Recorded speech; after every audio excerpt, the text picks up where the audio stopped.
Hey there. So my next guest, really cool guy, starting up a podcast revolving around D&D, where he and his friends acted out, and not just kind of like a bunch of guys in a basement acting out, but like legitimately acting out the scenarios and the scenes in a full scale, like movie quality method with high equipment.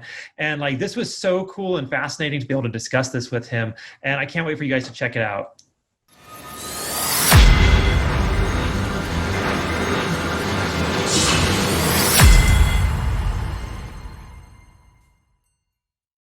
Hey there, everybody. Welcome back to the Gamerpreneur podcast. I'm your host, Dr. Bradford Carlton. Today I have a very special guest with us. I have Jonathan Boggess. Hey, Jonathan, how's it going? Good. How are you today, Bradley? Oh, it's a beautiful sunny day in Las Vegas. How about yourself? It's a beautiful sunny day in Washington. Washington, D.C. or state? State, Kent, Washington. Very nice. Okay. So, Jonathan, I'm just going to let you go right into it. Please tell us a little bit about yourself. Well, where do I start? I am one of the co-creators of Role Playing Junkies. It is a live play Dungeons and Dragons podcast. Kind of like set like a radio drama, you know. And I am also a trucker on the side. I've been playing video games my whole life, easily. Love it. And so I fit pretty well into the category of gamerpreneur. It's fantastic. I cannot wait to ask you about the D&D radio podcast, because it sounds so cool. I'll admit I never played, and I have yet to ever play. I have lots of friends who do play. My mother scared it out of me. I don't know if you remember back in the day, but there was all these stories about people going with flamethrowers and like level 3 fireballing people in real life. Right, the satanic scare. Yeah, right. Yeah. My mother did that to me. All right. But before we kind of get into any of that, I start every interview on a single question. I'm going to ask you just like I ask everybody else. So on a scale of 1 to 10, 10 being high, how weird are you, John? How weird am I? Let's see. I'd probably put it at like a 4. If it was 10 years ago, I would be up there near 10, but I'm definitely at a 4 or 5. Why do you say that? Why is that? I'm super intrigued. Our culture has shifted very much, and where I used to be the outlier, now I'm pretty normal. Thank you. That has been like the point of my show. It drives me nuts. People are like, I'm a 12. I'm like, why? Like, I like anime. Yeah. All right. That's fantastic. I'm so glad that another fellow gamerpreneur out there realizes we're just people with hobbies. We're not all that different, right? Yeah. Wonderful. Okay, so this is the Gamerpreneur, and you've kind of told me that you've been a lifelong gamer, but I do need your gaming cred. When did you first start playing? First started playing with A Link to the Past on SNES when I was 5 years old. Oh, geez, you're not that much younger than me, are you? Yeah. I don't think I was maybe 7 when I started with A Link to the Past, though.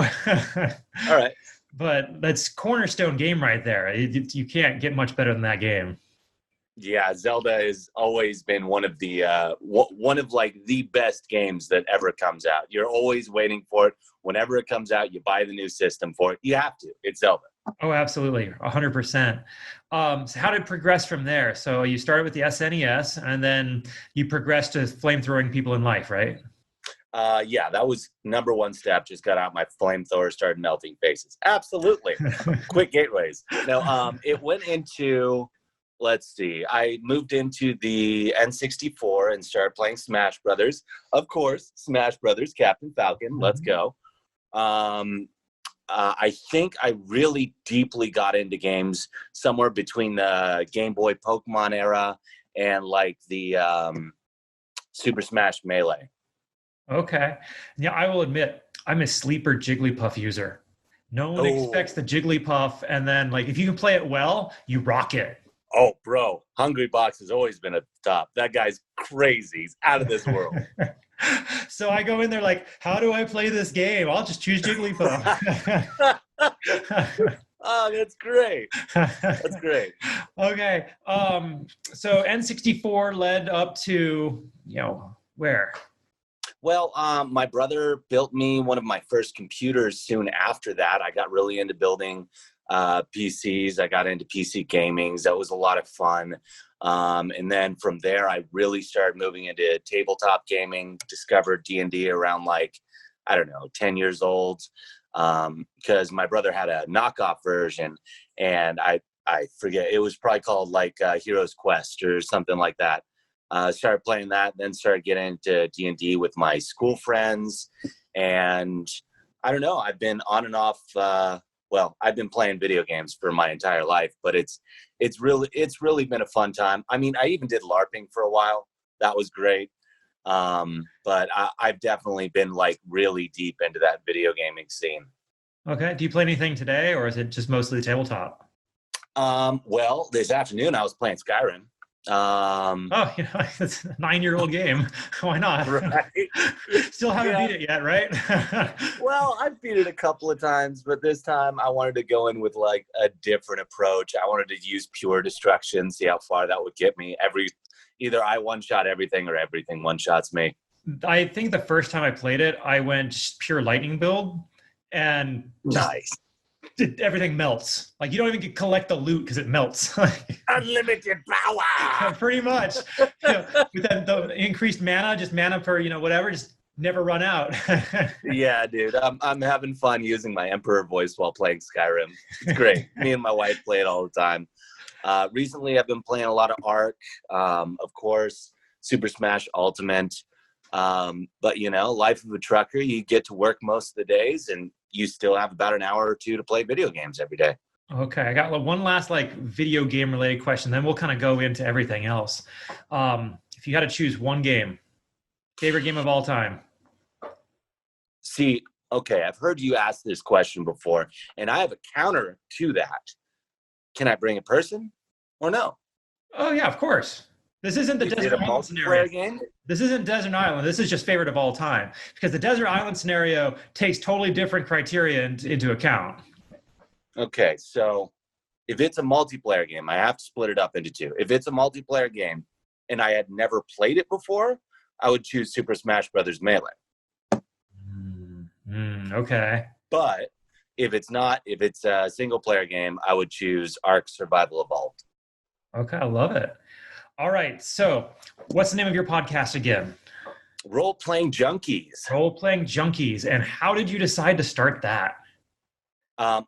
We were really, I was taking a very critical look at all of my career choices and career moves, and looking at what is the safest, what is the best way to stave off disaster in the future. If someone got hurt, this, that, or the other, and having a passive income, owning a business, something like that seems like one of the safest routes. It may be hard to do, hard to start out with, but at the end of the day, I'm not going to get fired because someone doesn't like me. You must not work with your wife then. But yeah, she might. But yeah, we needed to find an idea, something to make, something to do, and Dungeons and Dragons just seemed like an unlimited story potential. Oh, absolutely.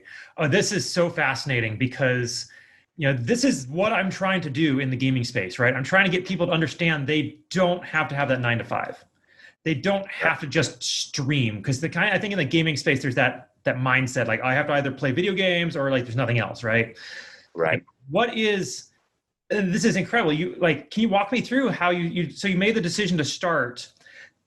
What came next? Well, a lot of thinking, a lot of spitballing ideas, just over and over and over. What does this culture want? What do they need? Are there anyone else that's doing the same thing that I want to do? How do they do it? What's the good parts? What's the bad parts? I got together a team of my very good friends, and we started opening up Discord chats and Facebook Messenger chats and just throwing back and forth ideas. How is this going to work? How can we do this? For 5, 6, 7, 8 months. I've been talking to a lot of other people that do the same kind of stuff. They've been giving me advice. I got interviewed for guy's thesis statement. Aaron, who runs another podcast, D&D, The 10 Away, got talking with him, got involved in a lot of Facebook groups. I expanded my scope of influence to surround myself by people that do that which I want to do. Okay. So are you saying you didn't start for 8 months? You were just planning, or you started Well, and it took 8 months for anything to happen? it took roughly 8 months before we got our first episode out, but we had already recorded things. We got together, we set up the ideas, but it was really just building the machine. What takes such a long time. Okay. What do you define as the machine? What is it that someone else out there who may be thinking about starting their own podcast or their own serialized show like this, what is it they need to consider? Gosh, what a question. Yeah, no, this show is all about real advice, like the nuts and bolts. Okay, what is it you need to consider? What's the size of the project that you want to do? Is it doable with the funds that are available? Is it doable with the time that's available? Is it doable with the technology? First thing you want to consider is, do you have the time? Do you have the money? Do you have the people? Do you have the technology? Do you have the knowledge? If you don't, go find it, right? Beautiful. I love right? it. You got to think about 6 months down the road, where is it going to be? 5 years down the road, where is it going to be? And always assess and reevaluate, how am I going to make money off this? Does it matter? Can I think about that later? Can I make a great product now and then find a way to make money later? Because that's always a possibility. Absolutely. All right, let's talk about money real quick if we can, because you just brought it up. Sure. How long did it take for you to start monetizing this? We still haven't. Okay, then. Yeah, we're still in the middle of deals. This might be something that brings in money, but we're still in the middle of deals that on who wants to pay us for our product. And right now we're looking at trucking recruiting for trucking companies, as it might be an ideal job for someone who's a gamer that wants to get out of their mom's basement and make some real money for a living and have the ability to bring games with them. Fantastic. Okay, and how long have you been doing your show so far?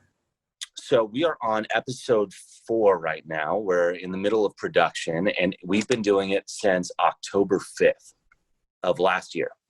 Okay, so it takes a couple months between episodes then? It took us like 6-8 months to put out our first one, and then it takes about a month to produce everything, record and produce. Okay. And for those people out there who are like, how do I create something? Because it sounds like this is more than just like my podcast. My podcast is I get someone on a Zoom call, I record it, I cut off the ends, throw it up on YouTube, and it's good to go, right? Right. So what we do in ours is we have like 4 or 5 different people in different locations with the best mic equipment that we can find to capture some really good sound. And then we play D&D. And we're really good at it. Like, we're really good at this game. We're really good actors. We tell a story. We tell the story that we want to tell. And then at the end of it, we go back, we cut out some of the stuttering, make it a lot more fluid. We cut out even some of the conversation if we have to. We do whatever we can in the editing to kind of make it more enjoyable for the listener, to produce near movie style quality, but just without the video. And then we add in sound effects, thanks to Sirenscape, to really bring the people into an immersive setting, you know? Very cool. Okay, and where do you plan on taking this? So what's the next year look like for you? What's the next year? So the first thing we got to do is figure out how to make money. We found out how to make a great product.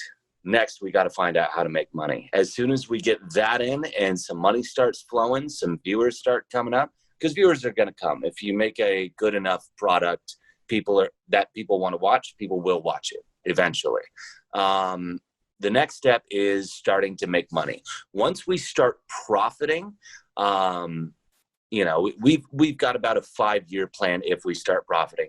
If we start hitting the green, say by December, January, something like that, which depending on the deal, I don't know if that's feasible.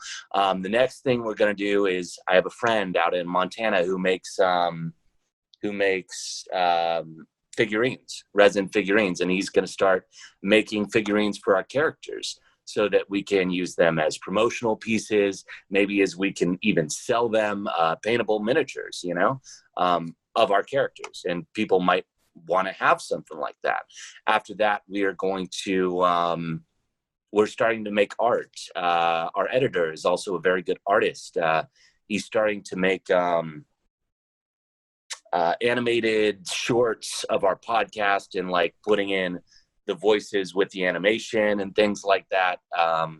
We've also been doing a lot of one-shots, and we might sell those to Wizards of the Coast as profitable material that people can go home and play what we played on our podcast, kind of thing, Very cool. Yeah. We've got like dozens of ideas going forward. Hopefully culminating in a gamer house model podcast setup. That'd be wonderful. Right. You put down 50 grand on a house, and then all of us have lived together before at one point or another doing camps or something like that.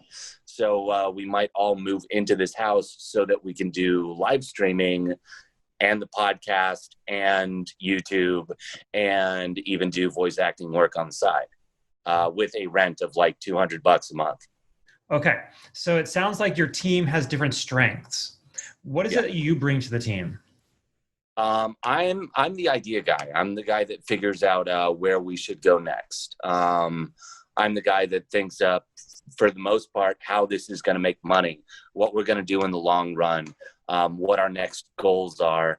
And I also do I voice character Edric Imara. Okay. What makes you unique? Like what skills do you say you have that somebody else doesn't necessarily have? Not a lot. I love that answer. I love that answer because it's so true. I have the ability to work and do those things that I don't want to do and work more hours than I want to. Okay. That's what I have. All right. Now I'm going to take you out of the fantasy for a minute and let's talk about the real world. You say you're a trucker. So what is you do IRL? I am an over-the-road trucker, me and my wife. Together, we cross all 48 states, and we bring 45,000 pounds of usually meat to all major cities in the United States. Okay, very cool. And how did you get into that?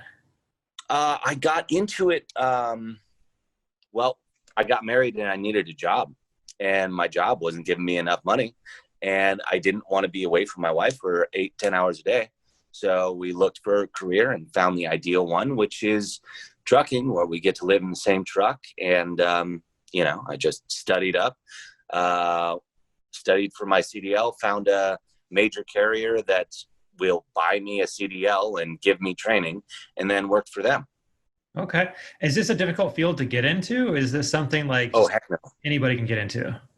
No, it's easy, man. My company, Navajo Express Incorporated, a lot of the times they'll bring people from halfway across the world, and they will get them their CDL, they will get them their visa. It's a uncomfortable job. It doesn't take a whole lot of skill. I mean, there are medical requirements that you have to meet. You can't have a DUI. But aside from that, if you're willing to work, my company specifically will hire you. Okay. For the most part, will hire you. They hire 700 people a year. Easy. Okay. Say someone wants to get into this kind of career field. How do they start? Where do they go? You go to, you Google Navajo Express Inc. You send in a request to do it. Tell them you don't have a license. And if they have a chat with one of the recruiters, and they may work out a deal that they could get you a CDL and get you in a seat in probably like a month. Fantastic. Okay. Right. Like I love it. I meet so many different people on this show, and it's incredible. Did you ever expect you would do this? Oh, no. I used to be a teacher at a university. I never thought I was going to be a trucker, never thought I was going to be a gamerpreneur, but, it seems like I have a way of finding ways for life to work, the easiest path. Absolutely. What did you teach? I taught English as a second language. Okay. How did you get down that career path? I don't know. Okay. Right? One thing leads to another. You just kind of end up there, you know? Hey, I get it. I ended up in Las Vegas at a consulting firm, and wasn't expecting to get a job. Like, oh, there we go. Right. Okay. Kind of back to your podcast. Um, what advice would you have for somebody who's looking to start something like bare bones? They're just on that like precipice of like, I need something that I can create long term. What advice would you give to somebody? What questions are they asking? What questions were you asking is a better question. What questions was I asking? Like I said at the beginning, how much is this going to cost me and when is it going to make money? I figured I had an extra $500, $600 a month that I could put into that. And that's more than enough to pay people to create art, to create, to edit, to act on it, and to host it. $500 a month for the next year or 2 years before it starts making money seems pretty good. The question that I wanted to ask the most was, what is something that people really want? What's something that people really want? Well, when the COVID pandemic hit, big movies started going down. Mm-hmm. You know, there hasn't been any movies this summer. A lot of that theatrical entertainment. I mean, we still have YouTube, we still have some Netflix, but those big movies to look forward to are just kind of gone, and that leaves an entertainment gap. And I know that I wanted to see like the next Avengers movie. Well, there's probably not going to be one, at least this year. But I decided to try and fill that gap with some entertainment, you know? Okay. How's it going on the viewer front? How many people are getting to listen to you? Not a lot. Not a lot. There's no shame in that. Like on YouTube, I get maybe 3 views a video, but on other platforms, I do better. So, I mean. Right. We have a total of maybe about 503 views last time I checked. But there is something comforting about that is I've gotten maybe 50 or 60 messages on our Facebook page that say, hey, we really love your show. I've had a lot of friends that have contacted us and said, hey, we really love it. We love what you're doing. If we look on our Spotify or iTunes or whatever, we've got all 5-star reviews. So it's just a matter of time between here where everyone likes the product that we're making and they start telling other people that they like the product and they start watching. Absolutely. Okay. So I'm going to pull back. I want to talk about you a little more personally if we can. Sure. If you've watched my episodes, you kind of understand what's going to happen here. Okay. You see, I believe we learn the most from our failures in life. The things that screwed us up are actually what carry us forward. Like we learn from those things. So what is something that you have failed at and what did you learn from it? Gosh, something that I failed at is when I tried to become a steel broker. I was young and I asked a good friend if he would mentor me in being a steel broker. And that was basically starting my own business with a little bit of his help. I thought it was going to come easy to make like $100,000 a year. And I did not consider the amount of effort that I needed to put into it.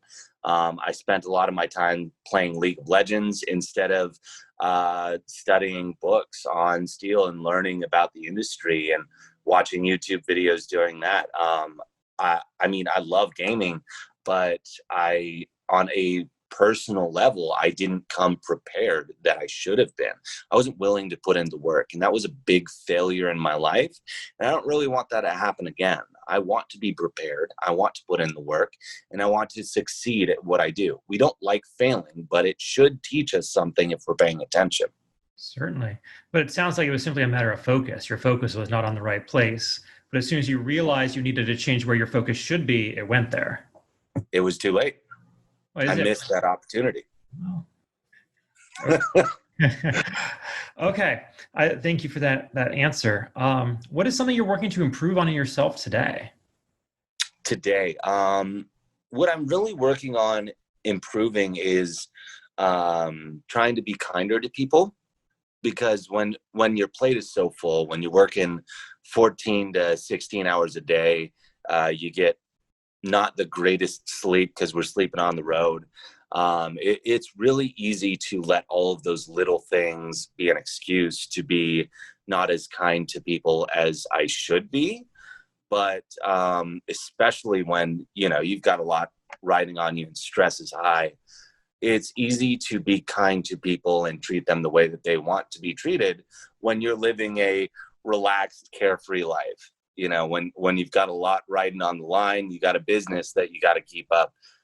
You got a 80,000 pound vehicle that you got to keep out of the ditch. There's a lot riding on the line, and I want to be a person where the things that are going on in my life don't affect how I treat other people. That's wonderful. Fantastic, John. Okay, this has been a wonderful interview. I really do. Thank you. How do people find you? Where are you on social media? How do they actually get to your show? Good luck. How do you get to my show? You Google Role Playing Junkies. If you Google Role Playing Junkies, you'll find us on quite a few different places. We're on Spotify. We're on Google Podcasts. We're on Apple Podcasts, or you could look up our Facebook page. Our Facebook page is Role Playing Junkies. You find us, you'll find links to the show there, and occasionally you'll find some great art or great people, great updates, things like that. Part of a community where you can join in and talk about the show. Fantastic. Well, this has been a genuine honor. Thank you, John. Before we wrap this up, though, is there anything else you want to share with us, or anything I didn't ask you think we still need to cover? Let's see. Well, maybe what is it like? So the idea behind being a gamerpreneur, right? It's trying to do something that you love, that you can do a living off of. And there's been an idea going around lately that if something causes you a bit of pain, a bit of stress or discomfort, it can no longer be something that you love. Well, for me, gaming is something that I will always love, no matter how difficult the job of being a business owner is. It's really easy to get stuck in this has become difficult, so that I no longer like it. Well, how do I say this? What's a better way of saying this? Just because something's hard doesn't mean you can't love it, Yeah, absolutely. And it sounds like you're talking about plateaus. I think one of those things that people don't realize is you may see some growth and then it'll stop. Almost every time it's going to stop, no matter what you're doing to advertise or promote or putting out there. There will come a point where it's just not going anywhere. And that's when people are like, oh no, this isn't working anymore. That just means you need to be more creative. Because right. You found the perfect equilibrium for where you're currently at and what you're currently doing. It's time to start expanding and growing. Yeah, a little bit of effort will always help something grow, And a little bit of creative thought. I absolutely understand. When you hit that plateau, it does start to get to grate on you. I'm putting in all these hours, I'm doing all this work, and nothing is happening. What's going on here? And that's just a matter of creativity, though. It's time to start broadening your horizons. Yeah, start learning a little bit more, start putting in a little bit more effort, and then soon that'll break through. Absolutely. Okay. John Boggess, thank you so much for coming on with us today. Well, thank you, Dr. Bradley Carlton. Absolutely. Now, for everybody else, I'm going to remind you all, don't be just a gamer, be a gamerpreneur.